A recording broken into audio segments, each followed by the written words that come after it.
Alright, in this video we are going to cover how to perform your weigh-ins and enter actual weights and get the wrestlers in the right weight classes for your tournament. A couple points I want to make first. From my groups and divisions page, look at my weight classes here. I also have a max weight column here. If you wanted to give a weight allowance for your wrestlers, you could adjust this just by clicking on one of the weights, raising it to 46 or 47 or whatever it needs to be. I'm just going to use scratch weight, so I'm just going to leave it as I have it. You also notice if I go to my wrestlers page here and I sort by the actual weight, the weight here. I have a few wrestlers that already have actual weights, but most of them do not. And I also want to make sure that they're in the right weight class here. So we're going to start by taking a look at the weigh-in cards. There is another video for this, but if I go to left menu, print documents, and click on weigh-in cards, I can go ahead and print these cards right here. Click print. This will pop up here. These are the cards that you would print. Cut them out. A wrestler would come in, grab the card, and then they would take it to weigh-ins. And someone at the scale would actually write the actual weight, in the actual weight column here. I want you to take note that there is a number by each wrestler, and this is just a number that our system assigns to them, but it will come handy here in the upcoming steps. And so now we are basically ready to go. I'm back at the computer, weigh-ins are happening, people out there at the scales writing the actual weights, and now the cards are starting to come back to me, either at the head table or wherever I'm at. And I just want to make sure that the wrestlers are in the right weight classes.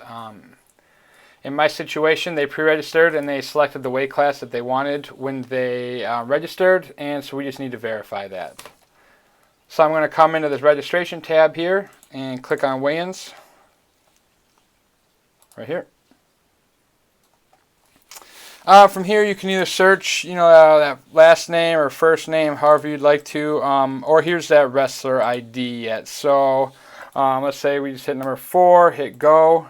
Wrestler 4 is going to come here, pop up, and you'll notice that we are already highlighted in the actual weight.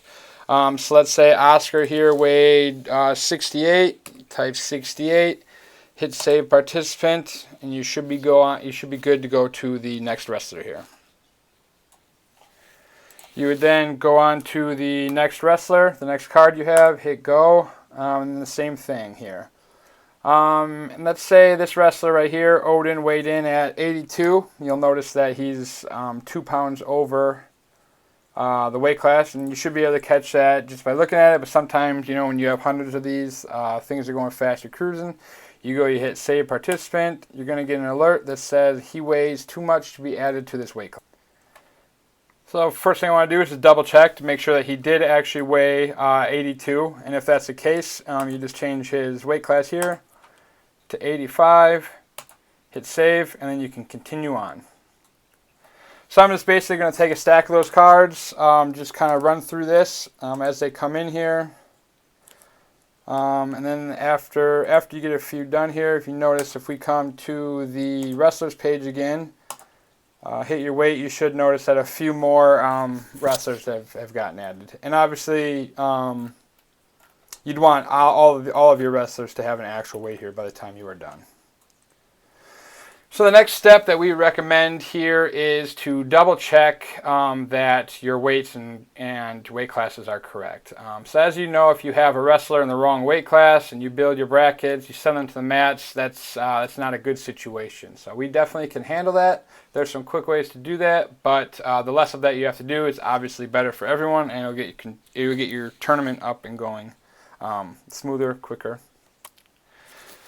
So while one of us is, using that stack of cards, filling this information out, you could stack those cards back up, and then have another person or multiple people, depending how big your tournament is, double checking them. So I'm just going to use this Owen Bannerman here. I don't have a card, so let's say I'm looking at his card. The other person would go to registration, weigh-ins again. I don't remember that guy's name, so I'm just going to do the initials here. So they either put in the number or their name or whatever. Oops, I think I got that backwards. There we go. Here's the wrestler. You click on it. You'll just verify that your card matches what's in the system. And then you should be able to just go on to the next one there. So that's basically how to perform your weigh-ins. Pretty easy process, but it's very critical. And we do recommend that you use that double check system that I just described a second ago.